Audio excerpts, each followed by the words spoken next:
Hai, hai. Hai, di sini ada dari Brighton Real Estate. Hai. Hai semua. Nah, ini oke. Saya coba. Nah, semoga bisa.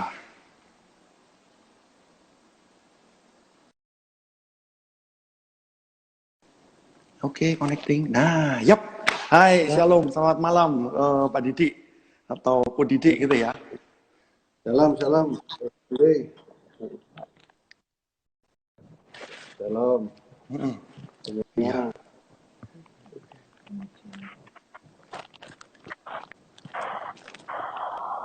Oke, ya suaranya ya. Ini agak ini sih. Agak ngelek-ngelek sih di sini. Gimana suara? Hmm. Suaranya udah oke sih. Oke. Oke ya, Pak Didik ya. Cuman agak blur ya ini ya. Hai, di sini ada Pak Heru juga yang gabung. Hai, Bro Yuko. Oke, kita mulai aja Pak ya. Jadi pada hari ini memang kita secara khusus membahas tentang keuangan. Bagaimana sebelumnya saya perkenalkan dulu narasumber yang hari ini kita hadirkan adalah Dr. Didik Sucahyo Oi. Panggilannya kita biasa panggil beliau adalah Dr. D. Itu beliau adalah CEO PT Tanggamu Steel Power. Beliau adalah Chief Financial Officer GMS 2. Beliau juga adalah bendahara atau treasury Yayasan Festival Pasala. Beliau juga S3 UI Management, 25 tahun lebih praktisi di manajemen.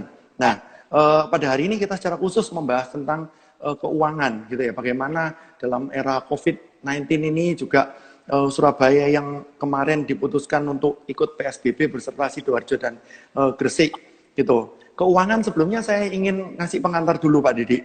Gitu. Ini ada teman yang pernah mengirim ini seperti saya. Ada 3 hal yang paling ditakuti oleh manusia. Yang pertama adalah uang kita belum habis, kita sudah mati. Uang kita sudah habis, tapi kita belum mati. Dan yang ketiga, uang tidak dibawa mati. Tetapi kalau tidak ada uang, rasanya mau mati. Gitu ya. Jadi ini ada beberapa pertanyaan yang muncul karena ini efeknya keuangan ini menjadi satu hal yang sangat penting. Kenapa? Mungkin keuangan bukan yang terpenting. Katanya orang punya uang tapi nggak bisa membeli tidur yang nyenyak. Orang punya uang tapi nggak bisa beli kebahagiaan. Orang yang punya uang tidak bisa beli sebuah keluarga yang harmonis dan sebagainya. Nah, tapi ternyata tidak punya uang pun juga berbahaya juga gitu ya. Nah, sekarang yang saya tanyakan dalam situasi sekarang, ini bukan situasi yang normal ya, pandemi, wabah, ini adalah situasi yang luar biasa. Jadi bagaimana kondisi sekarang ini, misalnya kalau boleh dibandingkan dengan kondisi tahun 98 atau tahun 2008, gitu ya, krisis moneter tahun 98 dengan kondisi waktu itu ada krisis ekonomi secara global juga di tahun 2008. Itu menurut Pak Didi gimana? Ya, salam semuanya. Salam berbagi. Minta maaf tadi ada hal yang tidak kita sengaja harus sedikit problem di videonya, sebenarnya audionya sudah oke. Ya, Iya, kita sedang bicara ini dalam kaitan situasi krisis. Ya. Kita iya, ingat itu terjadi 9798. Ya. Ya, iya, situasinya dengan hari ini total beda ya. Karena penyebab dari waktu itu cenderung terjadi di Asia Tenggara, tapi lebih spesifik Indonesia terkait dengan masalah pergantian rejim gitu loh. Jadi ada masalah politik. Hari ini kita tidak ada masalah sama sekali. Negara kita damai sejahtera dalam kepemimpinan. Ya. Tapi yep. ada masalah itu adalah masalah global dalam kaitan dengan kesehatan, gitu, epidemi. Yang Yep. dari masa hidup kita ini baru kali ini kita ngalami, ya kan? Tapi Iya. mungkin Pak Didik, sorry, ada masukan suaranya Pak Didik kurang kedengeran. Mungkin bisa lebih dekat ya gadgetnya ya. boleh. Gitu, nggak apa-apa. Seperti saya gini aja, agak close up gitu. Ya, jadi resesi sama ya dalam kaitan masalah kondisinya, tapi penyebabnya berbeda. Di Nah, ini lebih dekat. Bagus, bulan Pak, suaranya. 2008 itu malah penyebabnya dari negara-negara Amerika ya, karena problem financial ya, mortgage dan property yang lebih. Tapi hari ini Ya. kita berhadapan dengan kaitan dengan kesehatan gitu. Tapi mungkin secara dampak kepada ekonomi nanti mungkin kita akan menemuin hal-hal yang mirip-mirip gitu loh. Ya, dalam keuangan mirip-mirip gitu ya. Cuma berbeda dalam kaitan penyebab resesinya itu sendiri. Nah, kebenaran kan kalau kita yang di 97 sudah alami, kita bisa flashback. Nah, kebetulan waktu itu saya juga ketemu masalah ini ya di perusahaan, di pribadi-pribadi yang dalam keadaan damai, tahu-tahu harus nanggung cicilan KPR yang meningkat karena bunga meningkat yang nggak normal. Wah, dalam keadaan itu kalau kita nggak bisa punya hikmat, kita bisa panik gitu. Nah, jadi mari kita lihat dengan jernih, dengan tenang apa yang harus kita atasi ya dengan situasi ini. Ya mungkin itu ya, Gini. mungkin kalau kita bicara sebab ya. Mohon maaf teman-teman, ini komentar saya tutup dulu, bukan karena gimana, tapi supaya karena ini koneksi juga terbatas, gitu ya. Walaupun saya ada di ruangan satu, Pak Didi juga ada di ruangan yang lain, tapi minimal supaya kita jadi lebih maksimal. Nanti waktu tanya jawab aja saya buka koneksi ini ya. Nah, gini Pak, sekarang saya tanya dulu, dalam kondisi yang ideal atau kondisi yang normal, sebenarnya pengaturan pengelolaan keuangan yang benar itu seperti apa Pak? Misalnya untuk rutin itu berapa persen, untuk investasi berapa persen, untuk dana-dana darurat dan sebagainya, juga mungkin untuk persembahan gitu ya, untuk kita yang umat yang beragama ini kan kalau ada Muslim ada zakat, atau Kristen ada perpuluhan, persembahan dan sebagainya. Nah, itu secara singkat gimana Pak? Secara normal ya ini, Iya, secara ideal iya, gitu. iya. Ini dalam pengaturan finansial ya. Jadi kalau kita punya penghasilan ikut sebagai pegawai, tentu kita tahu penghasilan kita sudah fix tiap bulan. Tapi kalau kita punya usaha sendiri, entrepreneur sendiri, tentu kita tahu berapa bottomnya, berapa upnya, sehingga kurang lebih kita udah tahu seperti apa. Nah, kalau kita anak Tuhan, tentunya kita dengan ketaatan kita sisihkan perpuluhan setiap bulan. Nah, kemudian tentu kita pikirkan proporsi yang rutin ya, cost of living kita ya, seperti apa itu berapa ya dari tiap bulan berapa persen itu dari penghasilan kita, income kita. Kemudian tentu harus alokasi dengan kewajiban-kewajiban rutin finansial yang sudah kita punya kewajiban gitu ya. Apakah itu cicilan, rumah, mungkin mobil dan sebagainya, itu kan yang fix. Itu harus kita sisihkan. Nah, kemudian kalau selebihnya kita baru berpikir kalau kita sempat untuk berinvestasi gitu ya. Ya mungkin yang di depan tadi bisa berring antara 30% sampai 40% ya. Tapi kalau income-nya nggak terlalu ya mungkin bisa sampai 50% gitu ya. Nah, terus kemudian juga investasi. Nah, teman-teman biasa di mana investasinya? Apakah itu yang tetap, yang aman ya masuk ke deposito. Tapi kalau beberapa teman memang suka dalam investasi berisiko, mungkin pasar modal ya. Pasar modal tentu harus sedikit memahami bagaimana pasar modal itu mau jangka pendek atau jangka menengah investasinya. Dan kemudian alokasi yang lain mungkin juga ke arah properti dalam keadaan normal, ya kan? Mungkin ada dan yang lain lagi alokasinya tentu untuk cadangan. Ya. Kalau dalam hal-hal tertentu kita punya rencana untuk anak kita yang mau lanjut studi, nah itu kan harus ada dicadangkan. Mungkin orientasinya seperti itu. Tapi kalau kemudian ada planning mau merintis satu usaha, nah itu juga harus dipersiapkan.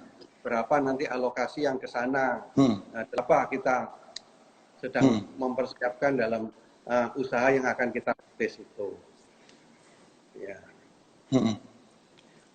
Iya Pak, mungkin karena koneksi yang kurang bagus, mendingan kita jadi satu layar aja ya. Jadi daripada seperti ini, soalnya ini juga blur juga sih. Teman-teman juga takutnya nanti nggak dapet ini. Oke, teman-teman tolong tunggu sebentar. Berarti saya akan langsung turun ke bawah nih ceritanya, gitu ya. Jadi bagi teman-teman, mohon maaf, ini terpaksa tolong bisa di-exit dulu aja yang di sana. Ya, jadi saya akan turun.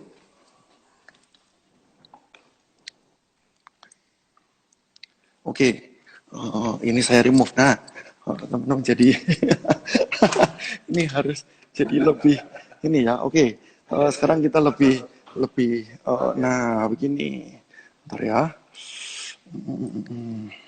Ya, mohon maaf teman-teman.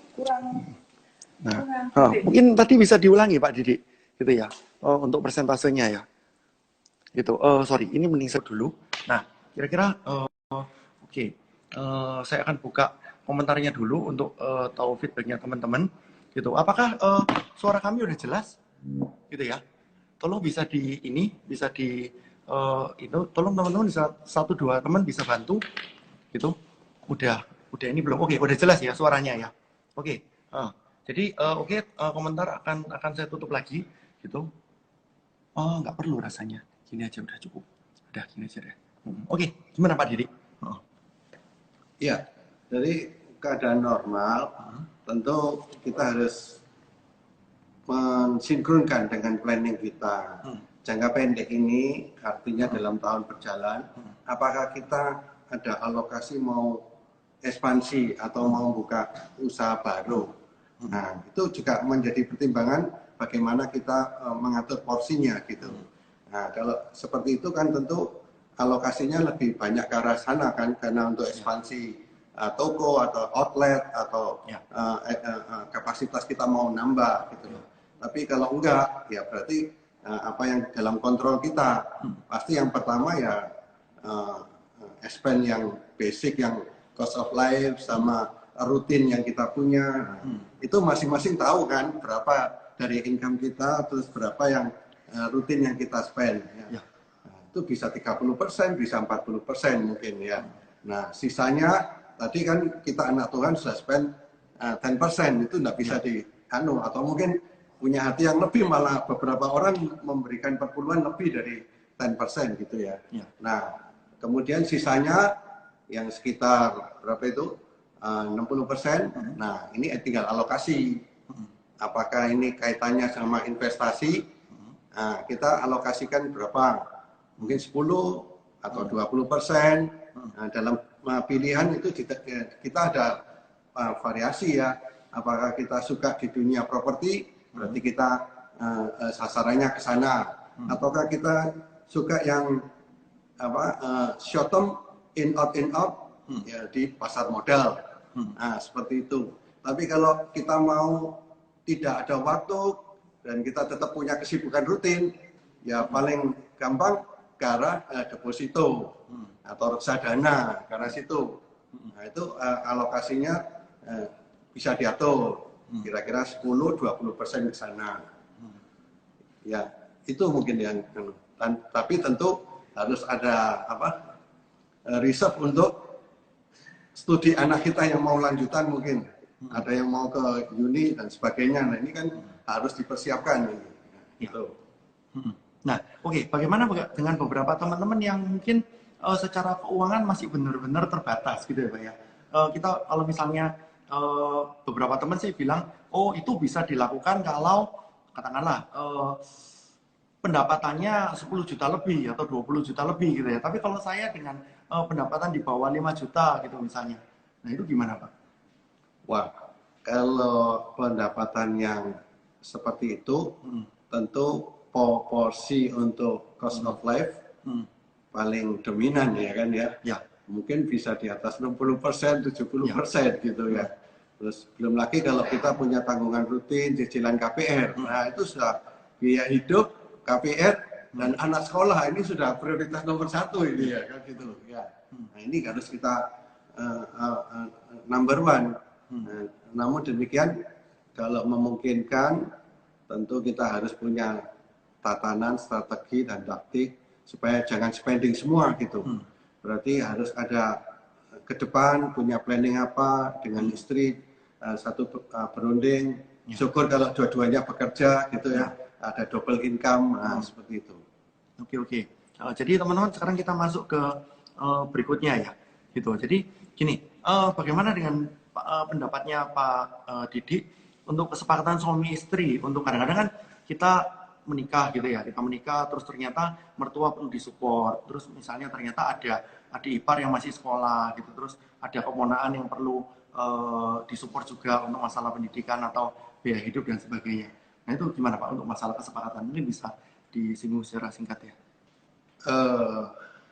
Itu hal penting juga ya di dalam kita berkeluarga gitu ya. Itu hari-hari kita temui gitu ya.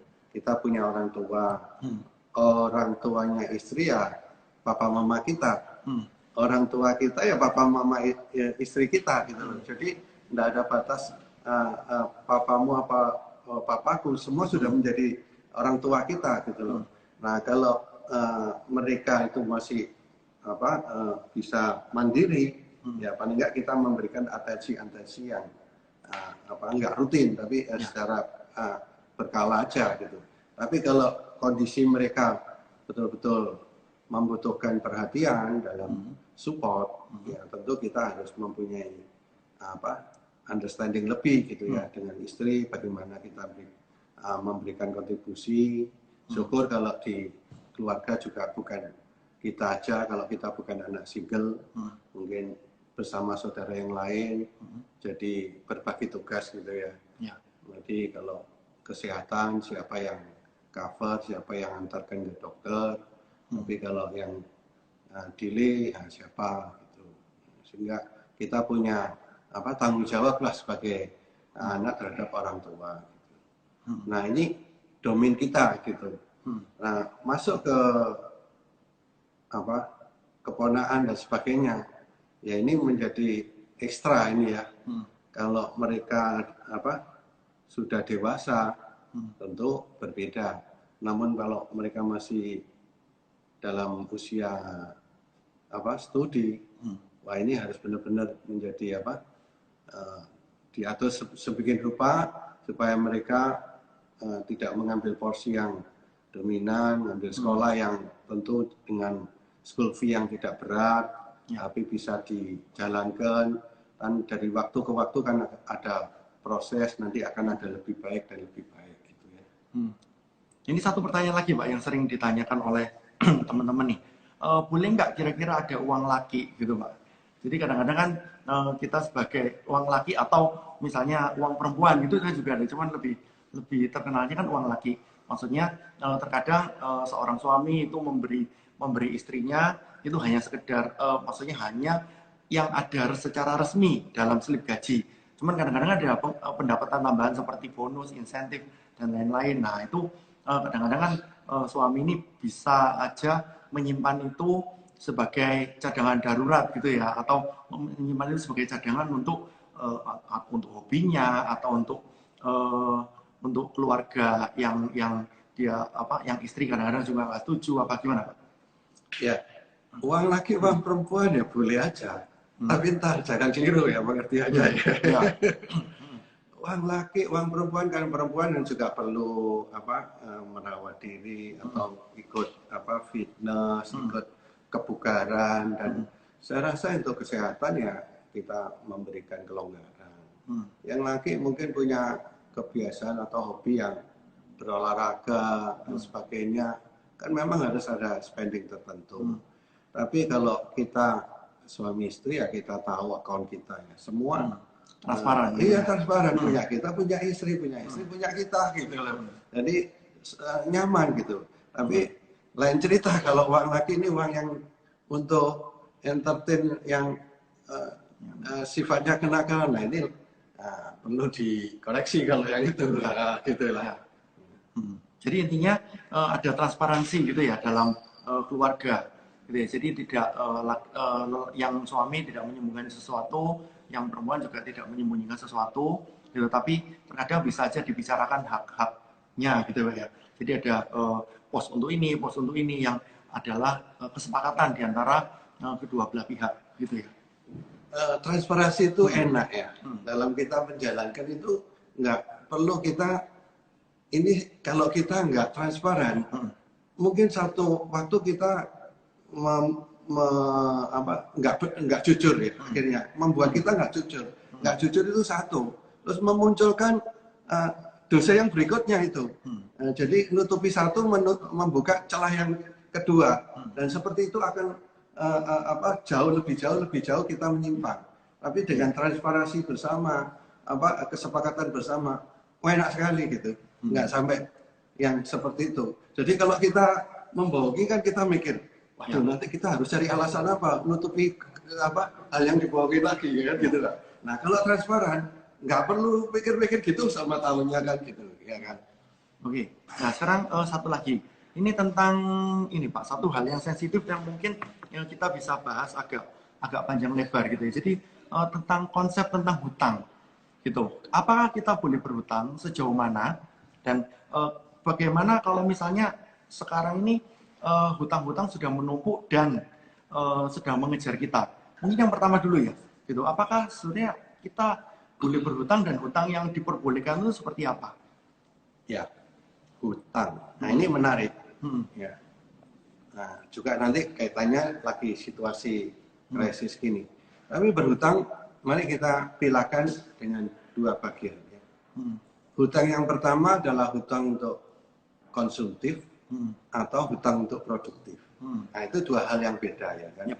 Kalau kita berhutang membeli sesuatu karena untuk kenikmatan atau untuk kebutuhan mobil kita sudah ada, tapi mau beli yang lebih istimewa lagi, sebenarnya butuh sih enggak, itu karena untuk kenikmatan kan gitu kan. Nah ini tentu beda dengan waktu kita beli mobil niaga yang untuk gunanya untuk menambah roda perputaran di dalam bekerja. Nah itu berbeda. Nah prinsipnya hutang sih oke-oke aja sepanjang dikelola dengan well perform gitu loh ya. Apalagi usaha ya, kalau orang tua kita ninggali emas yang lebih dari cukup, wah itu kalau perlu nggak pinjem ya, semua equity dibayari sendiri. Tapi masalahnya nggak semua orang kan seperti itu ya kan. Jadi semua juga tersedia karena kita diantarkan selesai diantar orang tua kita, studi selesai, kita harus dilatih mandiri, cari hidup dan cinta Tuhan, dan kita hidupin keluarga kita. Bagi teman-teman pro mungkin, nah, tentu kita mulai awal bekerja ya, kita tentu terbatas. Jadi kita juga harus punya planning ke depan seperti apa gitu ya. Nah pada posisi yang seperti itu ada keinginan untuk mengembangkan usaha, nah, equity tidak ada, no problem hutang, tapi hutang yang terkendali, hutang yang tahu risiko rasio-rasio yang sehat. Jadi berapa posisi hutang kita, berapa kita turnover yang kita dapatkan, berapa margin yang kita dapat, sehingga kita bisa berhitung-hitungannya. Dalam waktu berapa ya nanti kita akan payback period, dalam waktu berapa hutang-hutang itu bisa dilunasi. Kalau memang kita tidak ditinggalin yang tadi saya katakan, ya itu salah satu sumber pembiayaan kan gitu. Atau alternatif lain ya berpartneran sama orang yang mungkin mempunyai modal, tapi kita mempunyai network, kita punya skill, mungkin kita punya produk yang bagus yang saling dikerjasamakan. Nah, bisa gitu. Nah, sekarang nih, kalau misalnya kita ngomong udah terlanjur nih, udah terlanjur utang untuk apakah mencicil kendaraan atau mencicil rumah, dan sekarang posisinya income ternyata hampir-hampir nol. Nah, menurut Pak Didik gimana? Cara-cara untuk ini? Ini soalnya lumayan banyak nih yang pertanyaan seperti itu. Iya, ini persis sama yang kita hadapi waktu krisis 97 lalu ya kan. Kita seperti apa, mimpi buruk aja. Yang lalu kita harus atur rutin, tapi tahu-tahu sekarang penghasilan jangankan sama, mungkin separuh nggak ada gitu, sudah berkurang. Nah, bagaimana kita menyikapi itu gitu ya? Nomor satu, tenang ya, tenang. Kita berdoa dulu, minta hikmat Tuhan dalam mengatasi ini. Tidak ada jalan keluar di dalam kepanikan. Nomor satu, tenang. Lihat, tentu hutang kita pilah ya. Hutang yang berurusan dengan lembaga finansial seperti bank, tentu diatur lebih enak gitu. Nah, saya melihat teman-teman ini kalau hutangnya itu dengan pribadi, wah itu yang menjadi sumber headache gitu ya. Tapi selama kita berkewajiban dengan bank, tenang aja. Kenapa? Karena pasti hutang dengan bank ada jaminan. Jaminan yang pasti bank dikaji dulu, pasti cukup jaminan itu. Apalagi kita udah cicil gitu loh. Jadi dalam keadaan kita tidak normal ini keadaannya, kita harus membangun komunikasi yang baik dengan bank. Sampaikan, hai bang, dalam waktu ini kelihatannya saya tidak bisa menservis yang seperti normal gitu. Enggak apa-apa. Pemerintah pun juga ngasih kebijakan relaksasi kan. Jadi jangan terus panik di rumah, kita berselisih sedikit aja, penyebab sedikit terus terjadi konflik dengan istri. Wah itu malah nggak mendatangkan sejahtera nanti. Tenang dihadapi. Seperti apa ya posisi kita, coba diatur lebih, yang utamakan dulu, jangan kalaupun ada cadangan, jangan spending habiskan ke sana, nanti Anda akan kesulitan sorted cash. Jadi kan masa resesi kan ada batas waktunya, ada kadaluarsanya gitu ya. Mungkin 6 bulan, mungkin paling lama 1 tahun. Di waktu nanti itu, pengalaman saya dengan beberapa orang yang saya tolong ya, pada waktu dia ini, yang penting komunikasi dengan bank. Saya nggak punya niat yang jelek. Itu nomor satu ya, motivasi yang baik. Dikomunikasikan sama bank. Mungkin kalau nggak bisa membayar penuh, mungkin partially. Ini saya mungkin 2 bulan sekali atau sebagian direalisasikan. Dari situ bank akan melihat kita. Lebih krusialnya lagi ya, ini menoleh yang lalu di krisis itu, bukan kita yang kolab, banknya sudah pada kolab zaman waktu itu gitu loh. Jadi kita mau cari orang-orangnya sudah di PHK semua, manajer banknya. Jadi seperti apa kayak gitu, banknya sudah diakuisisi, dan itu prosesnya tidak 1 hari. Dalam proses penggantian manajemen, akuisisi dan sebagainya, itu berbulan-bulan bahkan tahun. Kita ingat ada BPPN waktu itu ya. Waduh, kalau sudah rapat sama BPPN ini cuma datang, akhirnya deadlock, ya sudah datang absen, diskusi, belum ada titik temu karena polisi pemerintah lagi digodok gitu loh. Nah, syukur hari ini pemerintah kita mungkin lebih pintar ya. Ada Sri Mulyani ya, yang di sana sudah punya pengalaman banyak bagaimana situasi ini. Dikeluarkanlah paket-paket relaksasi ya kan. Nah, di situ nanti yang Anda pikir, waduh saya numpuk ini, utang bunga saya numpuk ini, waduh saya denda, saya menjadi berlipat-lipat, jangan takut. Masih artinya pemerintah pun juga punya kebijaksanaan. Bahwa penyebabnya kan bukan kita seorang diri. Ini nasional, skalanya global. Iya, skala dunia. Jadi pasti Kalau kita nggak bisa, yang lain nggak bisa. Masa pemerintah nggak ngasihin WIOT? Pengalaman menunjukkan bunga, denda-denda itu seringkali di-waive dalam situasi yang seperti ini. Di-waive itu Dihapuskan. Jadi ya nanti pada masa sudah kalem, sudah tenang, duduk bersama dengan bank. Banknya juga tahu kok. Banknya juga dikasihin kebijakan oleh pihak otoritas moneter gitu ya. Bahwa oke, yang seperti ini. Nah, kalau enggak, ya semua collab sama-sama ini. Nah, gitu. Itu bagaimana kita mengelola hutang di tengah situasi yang cukup sulit ini. Jadi kalau tadi boleh saya simpulkan, ketika kita udah terpaksa terjebak gitu ya, tidak bisa membayar hutang kita yang lama gitu ya, hutang kita yang sedang berjalan, yang pasti pertama adalah tenang dulu, jangan panik, dan yang kedua adalah kita yang mendatangi bank dulu ya, untuk berkomunikasi dan bernegosiasi gitu.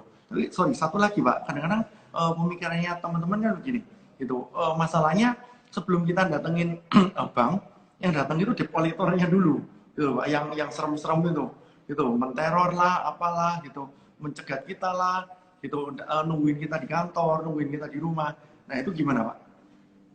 Itu secara ketentuan perbankan nggak boleh. Nggak ada ketentuan yang bermain dengan cara seperti itu. Selama produk bank tidak dibenarkan cara yang seperti itu. Sudah banyak dikaji dan dievaluasi cara-cara yang dengan cara yang tidak senonoh itu sama sekali nggak. Karena bank bagaimanapun juga elit di dalam proses, ada sistemnya gitu. Gua serta merta kita menunggak 1 bulan atau menunggak 2 bulan, terus dimasukkan ke dalam akun NPL ya, non performing, enggak. Ada masanya kategori 1, kategori 2, kategori 3 sampai kategori 5 gitu ya. Jadi seperti situasi ini, bank nggak serta merta langsung mendatangkan debt collector, enggak seperti itu ya. Even sampai kategori 5 gitu aja sudah dilelang, tenang, benar. Saya katakan tenang. Kenapa? Bank itu tidak pada posisi untuk ribut dengan kita, karena kita ini mitra sama mereka. Jadi seringkali malah kalau dilelang itu nggak ada yang minat, kita kembali dikasihin keringanan. Nah, pengalamannya seperti itu banyak terjadi, banyak terjadi. Gitu. Jadi saya kalau ada teman-teman yang sekarang sedang mengalami itu, ya tolong tetap tenang aja. Kita justru malah yang inisiatif untuk mendatangi bank atau lembaga pembiayaan itu, gitu ya. Terus yang kedua juga mungkin pesan saya juga justru ketika tahu tentang ilmu ini atau tahu tentang informasi ini, justru malah jangan memakai ini untuk ngerjain bank gitu ya. Nah, kita motifnya dalam posisi memang kita lagi kena masalah ini, gitu ya. Oke. Iya Pak, oke. Sekarang gini, ini beberapa teman ngomong seperti ini. Saya ini seorang sales gitu ya, tugas saya jualan. Apakah sales mobil, apakah sales properti, apakah sales di asuransi dan lain-lain gitu ya. Nah, atau misalnya produk-produk yang lain juga. Bagaimana saran dari Pak Didi supaya tetap ada order, gitu Pak? Gitu. Mungkin dari sisinya Pak Didi ya, dari sisi accounting atau dari sisi ini. Ya, kan ini kalau sales itu kan short term, kalau marketing itu long term.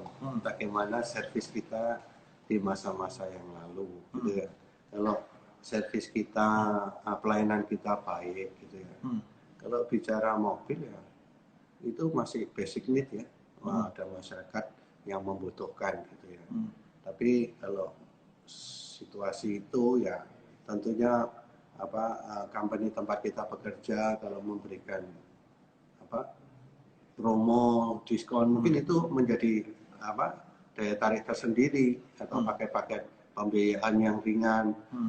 Barusan PCA ulang tahun kan, di saat ulang tahun itu kasih bunga yang sangat murah dalam 2 tahun, 3 tahun, sepertinya nggak terasa bayar interest. Malah kalau dibayar tunai malah eman, kita yang dapat itu, kita depositonya dapat 7% lebih, di situ bunganya 3,65. Jadi situasi dari kantor kita seperti apa. Kalau itu yang diunggulkan, jangan tetap kontak, tetap potensi-potensi apa harus dikerjakan terus. Dalam situasi yang sulit, yakin ya, satu pintu tertutup, pintu-pintu lain Tuhan bukakan. Amin. Ada satu contoh ini ya, Bro Fandi. Sekarang ini restoran steak, apalagi menjelang PSBB ya kan, siapa yang mau makan di restoran duduk kan nggak boleh, take away gitu ya, hampir nggak ada order itu restoran semacam gitu ya. Tapi satu pintu tertutup. Ini ada satu teman bilang, loh, you kan tahu bisnis di yang terkait itu apa? Daging. You bisa sourcing yang baik, sumber yang baik dengan harga yang baik. Ya sekarang ada kebutuhan yang terkait bahan baku untuk makanan, semua butuh kan, ya kan? Ya kerjain daging itu. Dan kemudian tawarkan baik online, baik network dibangun. Ada satu teman di Menara cerita dan bersaksi bahwa pintu saya, kafe saya, stick saya sama sekali nggak jalan. Tapi Tuhan bukakan jauh melebihi yang sticknya itu. Sekarang dagingnya luar biasa karena dia tahu persis memilih daging yang baik dengan harga yang pantas dan orang mau repot. Itu yang sekarang menjadi lebih dari yang itu. Nah, itulah. Tertutup satu, terbuka yang lain, manakala kita mengandalkan Tuhan. Amin, amin. Jadi dalam seperti ini harusnya perusahaan juga akan memberikan insentif khusus, memberikan bonus-bonus khusus gitu ya. Jadi bagi teman-teman yang sekarang sebagai sales gitu harusnya tidak terlalu jangan terlalu khawatir mikirin ini karena bagaimanapun tetap akan ada demand gitu ya. Cuman memang pinter-pinternya kita untuk mencari demand itu gitu kan. Bagaimana cara kita juga berhikmat supaya kita bisa meng-create potensi-potensi yang baru. Buka database yang lalu, yang lalu mungkin sempat mau melakukan transaksi, tapi dengan kondisi yang tidak memenuhi.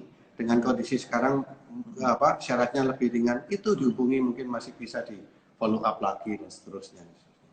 Oke. Nah ini ada satu nih, mungkin ini yang termasuk yang dapat berkah gitu ya, dapat berkah dari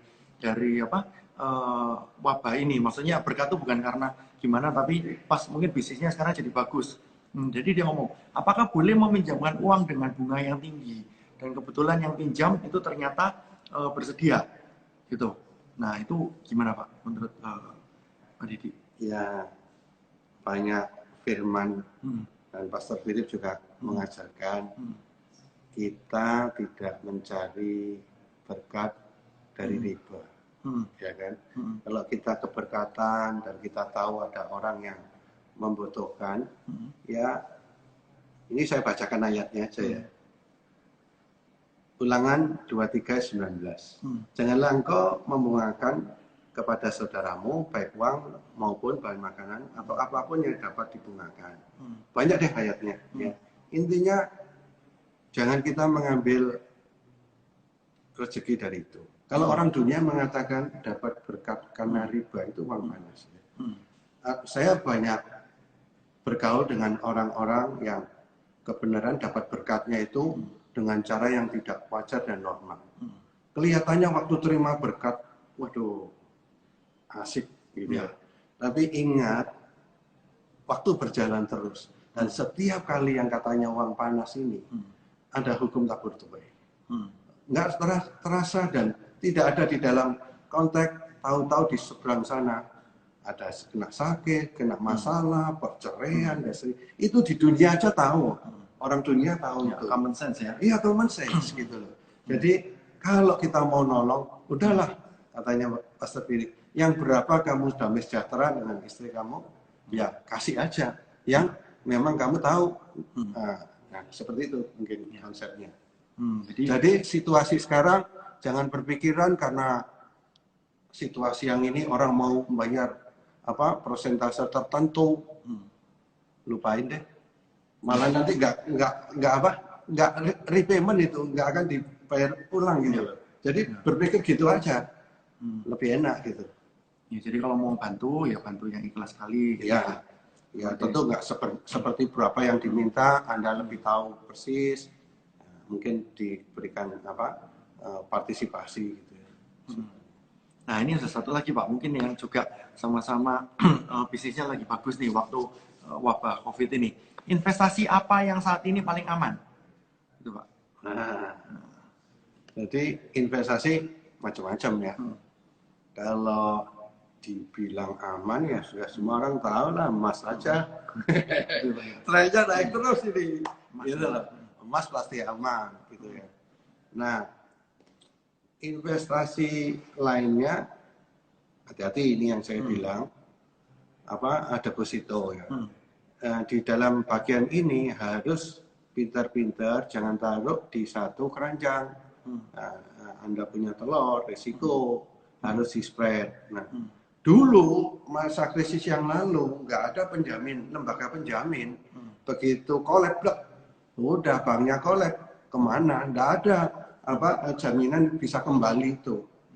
Nah, dan saya punya tetangga banyak orang diiming-imingin dengan satu produk yang dengan returnnya yang tinggi. Justru di situasi ini hindari itu. Kalau LPS memberikan jaminan sampai batas 2 miliar sepanjang bunga yang ditetapkan, kalau ada risiko dengan bank itu, Anda dijamin diganti.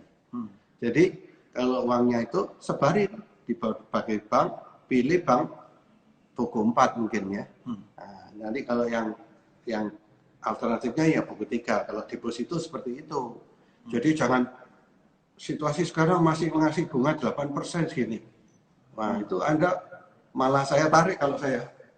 Nah, amanin dapat 5,5, tapi itu pasti anytime dicairkan, dananya ada. Kalau bank gagal bayar, Anda mau cuma ada catatan aja, waktu dicairin nggak liquid gitu. Nah, gitu. Oke, jadi saya juga pengen share ke teman-teman bahwa bisnis atau investasi yang too good to be true gitu ya, yang terlalu indah itu justru malah kita harus berhati-hati. Iya. Gitu ya. Jadi mending cari yang investasi yang aman, yang pasti, yang sudah terukur, terhitung, lembaganya jelas, terhubung sama OJK juga. Itu sekarang ini pasti dalam kondisi krisis seperti ini banyak yang juga bermain di air keruh gitu ya. Pasti ada yang menawarkan sedikit di atas bunga deposito atau malah yang terlalu banyak di atas bunga deposito. Jadi makanya orang-orang yang bingung melarikan atau bukan melarikan, orang-orang bingung menaruh investasinya di mana itu biasanya terpengaruh untuk ke bisnis yang abal-abal atau investasi yang bodong. Gitu ya. BPR itu ngasih nawarin yang tinggi. Itu sudah tidak realistis. Ya. Karena Anda sama dengan ngasih sangu orang yang lagi kapalnya lagi goyang gitu loh. Mereka sendiri NPL-nya meningkat yang nggak normal sudah. Para nasabahnya sudah tidak bisa menservis normal. Lah itu Anda taruh uang Anda di sana. Yaitu ada hitungan tinggi tapi sebenarnya nggak ada di realitas nanti. Itu yang terjadi. Tapi ada situasi lain di tahun 2008. Karena krisis di sana terkait dengan properti ya. Nah, teman-teman yang memang hobi dan jago di sana, justru itu opportunity, Fandi. Ya kan? Saya ingat di Taman Anggrek itu, zaman itu nggak ada lah kembali lagi.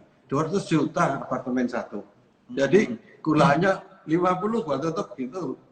Karena orang mikir, masa mungkin di Jakarta pasti tinggal tunggu 1 tahun, 2 tahun kan krisis nggak mungkin forever. Masa negara mau hampir kan nggak mungkin. Nah ternyata iya kan. Dalam waktu sekian langsung kembali berlipat-lipat. Itu bagi yang memang dominnya di situ. Anda tahu persis perilakunya pasar. Ya, saya rasa itu opportunity malah gitu. Ya. Tapi tentu diperlukan expertise ya. Saham sama. Saham ini perlu kehati-hatian. Sekarang ini Roy Sembel ya, guru besar UI teman saya, memberikan analisis ya kan, membandingkan di Asia 97 indeks turunnya berapa. Udah 2/3, terus 98 berapa. Nah sekarang indeks turun berapa? Ya. Itu masih 50% dari normal gitu. Jadi masih ada kemungkinan turun lagi sampai 66 atau 67%.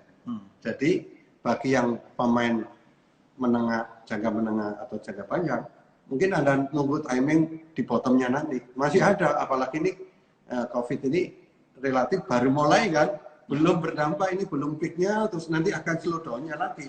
Ini masih ada, ini bottom yang di bawahnya masih ada.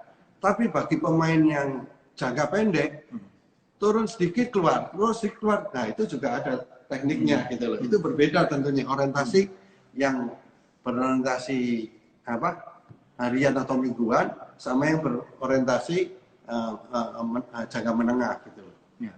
Nah, Jadi tergantung karakter orangnya juga gitu ya. Orang. Apakah high risk ataupun moderat ataupun yang sangat hati-hati. Terus juga kalau Pak Didi tadi menyarankan bahwa ini masih ada potensi untuk berdasarkan Pak Roy yang tadi ya, ada potensi masih untuk bisa turun lagi gitu. Iya. Nah, jadi enaknya gimana Pak Didi? Maksudnya kalau memang mau investasi secara timing, apakah di tahun ini atau apakah di tahun depan atau kira-kira krisis ini berapa lama gitu Pak menurut perkiraan Pak Didi?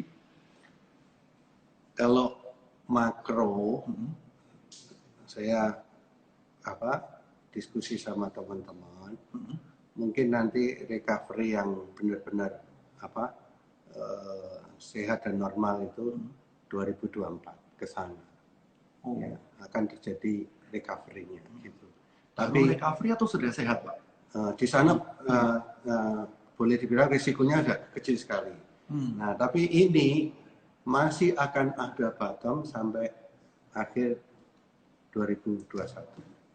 Jadi itu kita menjadi tahu timeline-nya kan. Jadi kalau kita mau invest, tunggu dulu. Masih ada waktu yang jauh masuk lebih dalam. Nah, kalau kita invest mulai dari bottom kan enak. Merangkaknya naik ke atas, bukan turun ke bawah. Sudah dari bottom loh, mau turun kemana lagi kan gitu. Nah, jadi ke arah sana gitu. Nah, jadi di dalam di dunia properti mungkin yang sudah kadung punya project ya memang harus berpikir bagaimana mensiasati. Tapi yang mau masuk ini juga jadi awasan. Kapan kita startnya gitu loh. Nah, ntar di 2024 ke sana itu syukur-syukur proyeknya selesai di 2022, 2023. Nah, di sananya. Nah, jadi kita ngatur timingnya gitu ya. Jadi bagi teman-teman terus terang memang kita pada saat ini coba bicara yang realistis gitu ya. Tidak seakan-akan udah sekian gitu ya sampai tanggal sekian tapi bisa jadi ini bisa pendek dan kita berharap pun ini pendek dan cepat selesai. Tapi di satu sisi terkadang ada pandangan yang mengatakan bahwa ini bisa lumayan lama gitu. Dan ketika lumayan lama akhirnya memang kita harus jaga supaya dalam tanda kutip gitu ya nafas kita ini panjang gitu ya. Jadi jangan nafasnya dihabisin di awal gitu, tapi tolong jaga pace-nya kita, jaga nafas kita supaya kita nggak kehabisan nafas di tengah jalan gitu ya Pak. Ya, kalau kita bicara di keluarga personal, berpikirnya ini harus survive. Survive sekarang ini yang dipikirkan. Survive itu artinya apa? Nah, apa yang ada di dalam keuangan kita, kita harus susun prioritas. Ya, spend life kita itu pasti kan, gitu. Terus pengeluaran yang lifestyle yang kemarin masih oke, masih fleksibel, Anda harus berani mengatakan tidak di situasi ini. Untuk apa? Untuk membuat daya tahan Anda lebih panjang. Ya. Kalau loh ini sampai akhir tahun mampu nggak? Nah, gitu. Jadi tahan sedikitlah hobi, tahan sedikitlah harus spending yang sebenarnya itu juga ada secondary kok itu, gitu loh. Jadi yang utama. Nah, pembayaran yang sifatnya harus menservis kewajiban yang oke lah. Hanya karena pelunasan kurang sedikit ya apa boleh buat lakukan. Nah, Mungkin kendaraan yang unitnya yang Anda butuhkan cuma satu, tapi di rumah Anda ada 3, 4, itu kan free cost. Nah, dirampingkan dulu. Megang cash itu lebih berarti di situasi yang ini. Akan menang lah kalau pegang cash ya, pegang liquid itu. Nah itu. Nah ini karena kaitannya sama berikutnya Pak, pertanyaan. Kondisi saat ini mending kita pegang uang tunai atau tetap dibiarkan di deposito? Gitu Pak. Kalaupun di deposito mendingan deposito yang berapa lama? 1 bulan, 3 bulan, 6 bulan, setahun? Gitu. Sekarang ini bank-bank ngasihin deposito 1 bulan, 3 bulan sama. 1 bulan, 3 bulan sama. Sama. Jadi rollover aja kalau bulanan ya. Kan kita nggak tahu kondisi bank. Iya, saya ketemu sama beberapa yang ngasihin ini. Pak, saya Pak gini. Iya, itu kan data histori. Apa yang terjadi hari ini kan kita nggak tahu. Jadi lebih baik aman ya bulanan aja sama kok bunganya gitu ya. Tinggal main telepon nanti dikonfirm perpanjang. Kalau selama aman perpanjang.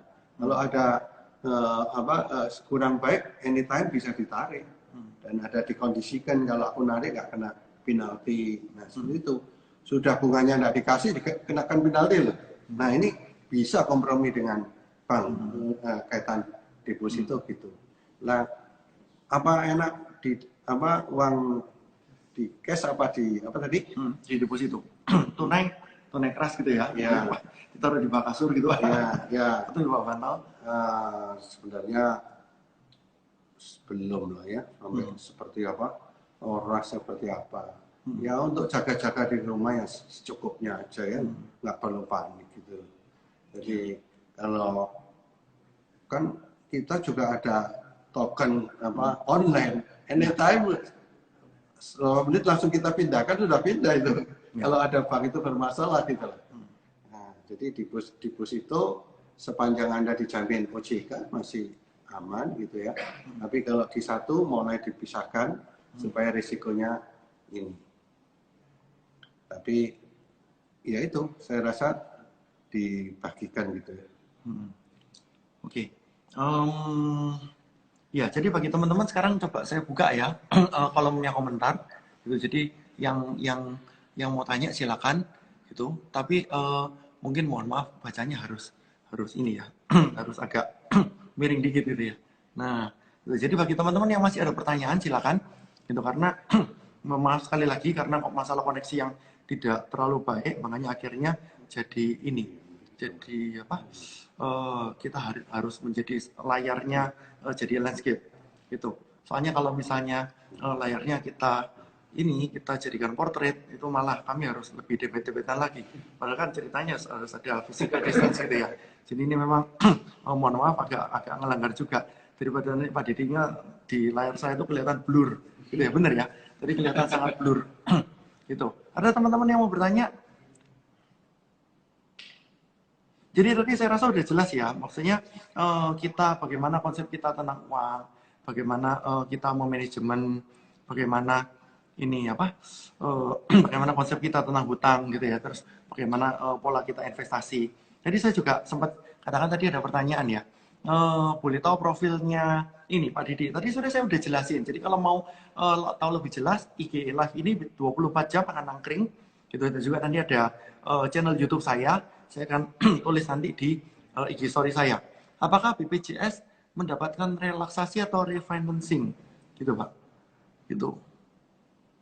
Maksudnya peserta BPJS. Peserta BPJS. Untuk angsurannya ya Pak ya mungkin kelihatannya ya. Gitu. BPJS kan kenaikannya akhirnya diputuskan ditunda. Tapi dalam situasi ini selama kita ada biaya, saran saya tetap di servis ya.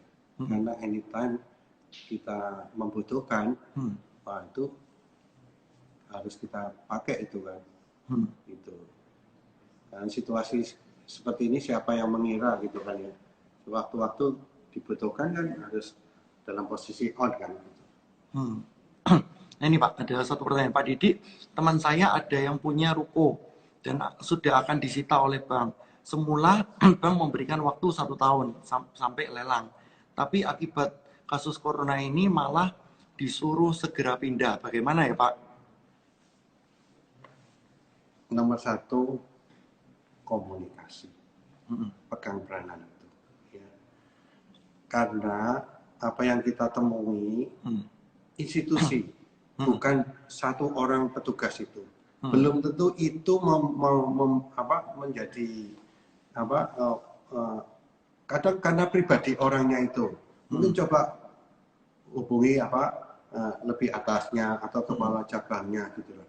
Selama Anda terjadi nice communication, situasi-situasi yang seperti itu tidak segampang itu yang saya ketemui di berbagai tempat ya.